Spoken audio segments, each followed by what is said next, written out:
हर हर शंकर, जय जय शंकर। कश्मीर पिछले कई दशकों से पूरी दुनिया में गलत कारणों से चर्चा में रहा है। बारामूला, जिसे पहले बरमूल के नाम से जाना जाता था, रावलपिंडी से घाटी में जाने वाला एकमात्र रास्ते पर प्रवेश द्वार हुआ करता था, जिसे झेलम वैली रोड के नाम से भी जाना जाता है। बारामूला में कनील बाग एक प्रसिद्ध इलाका है और यहाँ एक पेड़ की छाया के नीचे एक 12 फीट लंबा शिवलिंग खड़ा है। न मंदिर, न फूल, न प्रसाद, न कुछ।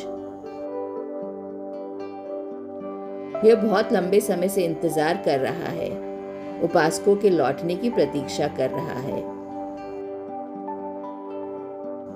इसकी भव्यता का अंदाजा तभी लगाया जा सकता है जब इस शिवलिंग की मंदिर में पूजा की गई होगी। नारानाग कंगन जैसी घाटी में कई ऐसे शिवलिंग हैं। नरास्थान त्राल, भुगतानकर्ता, पुलवामा, चटर्जी गुल, गांदरबल, बुनियार, उरी और कई अन्य। वर्ष 1340 सीई था जब शाह मीर ने कोटा रानी से गद्दी हत्या ली थी और कश्मीर के पहले मुस्लिम शासक बने।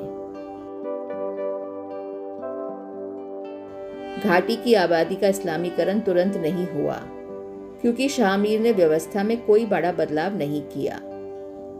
आधिकारिक भाषा के रूप में संस्कृत जारी रही और हिंदू दरबारी दरबार का हिस्सा बने रहे। नीति में बदलाव तब लागू हुआ जब मुस्लिम तबलीगी ज्यादातर ईरान और मध्य एशिया से आए। ऐसा कहा जाता है कि मीर सैयद अली हमदानी 700 अनुयायियों के साथ कश्मीर आए और यहीं से धर्मांतरण शुरू हुआ। इस्लाम आधिकारिक धर्म बन गया, फारसी आधिकारिक भाषा बन गई, मंदिरों को खानकाह में बदल दिया गया। हिंदुओं को धर्मांतरण के लिए कहा गया और जिन्होंने इनकार किया उन्हें तलवार से मार दिया गया।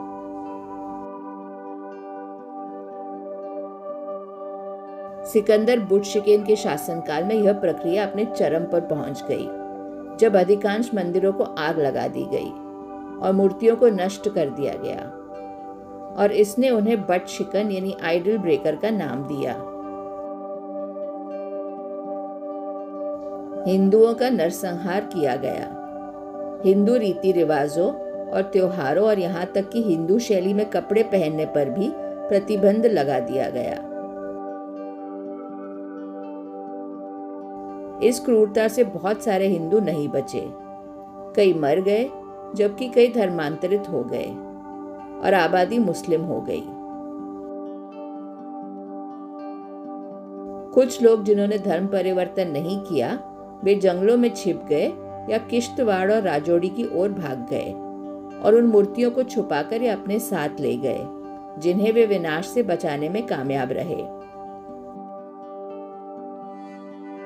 1819 तक हमदानियों, जिलानी, गिलानी, किरमानी, अंद्राबीस और कई अन्य लोगों के संरक्षण के साथ अत्याचार जारी रहे।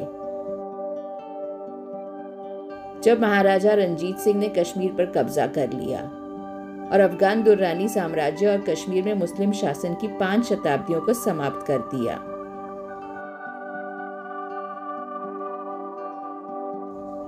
यह तब है जब हिंदू देवता दृश्य पर फिर से प्रकट हुए। चूंकि मंदिरों को नष्ट कर दिया गया था और हिंदुओं के पास उन्हें पुनः स्थापित करने या पुनः निर्माण करने का कोई साधन नहीं था, इसलिए इन शिवलिंगों को एक धारा या एक झरने के किनारे एक आसन पर रखा गया, जहां उपासक जल डालते थे और अपनी विनम्र प्रार्थना के साथ फूल चढ़ाते थे। घाटी के लगभग सभी गांवों में सभी प्रकार के जल निकायों के किनारे इन मंदिर विहीन मूर्तियों को देखा गया है। इस अवधि में घाटी में हिंदुओं के लिए कुछ राहत देखी गई, जो अब तक बहुसंख्यक मुस्लिम थे, लेकिन शांति लंबे समय तक नहीं रही। 1990 में फिर एक बार हिंदुओं को उनके घरों से निकाल दिया गया।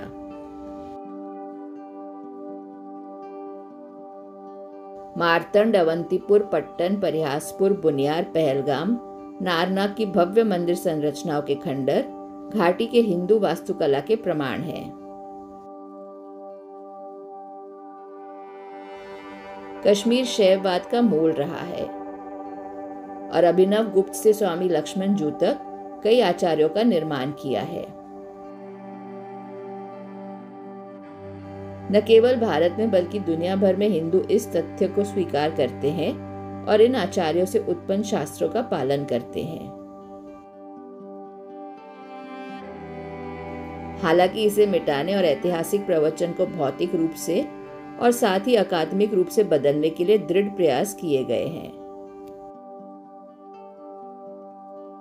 ताबूत में आखिरी कील 1990 में अटकी थी, जब इस्लामवादियों ने घाटी को पूरी तरह से इस्लामीकृत करने का फैसला किया। हिंदुओं को उनके पुश्तैनी घरों और चूल्हों से बेदखल कर दिया गया। इस बार वे अपने देवताओं को अपने साथ नहीं ले जा सके। संपत्तियों को नुकसान पहुंचाया गया और घाटी में हिंदुओं के हर पदचिन्ह को मिटाने का प्रयास किया गया। ये कल्पना करना असंभव है कि वही स्थान कभी शैव धर्म का उद्गम हुआ करता था। इतिहास इन देवताओं और उनके विश्वासियों के लिए कठोर रहा है,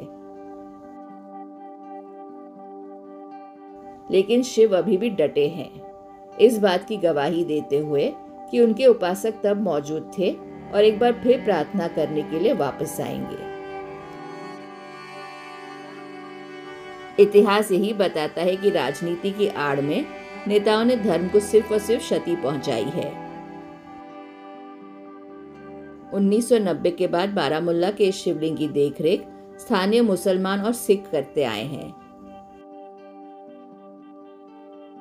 आपस में बढ़ जाना और नफरत फैलाना बहुत आसान है, भाईचारा निभाना मुश्किल। घाटी में यह शिवलिंग और ऐसे कई शिवलिंग आज भी मौजूद हैं। यह इस बात का प्रमाण है कि नफरतखोर आदमी भगवान का कुछ नहीं बिगाड़ सकता। आप चाहे भगवान को किस नाम से पुकारें, इंसानियत का धर्म कभी ना भूलें। खुश रहें और सदैव जपते रहें। हर हर महादेव।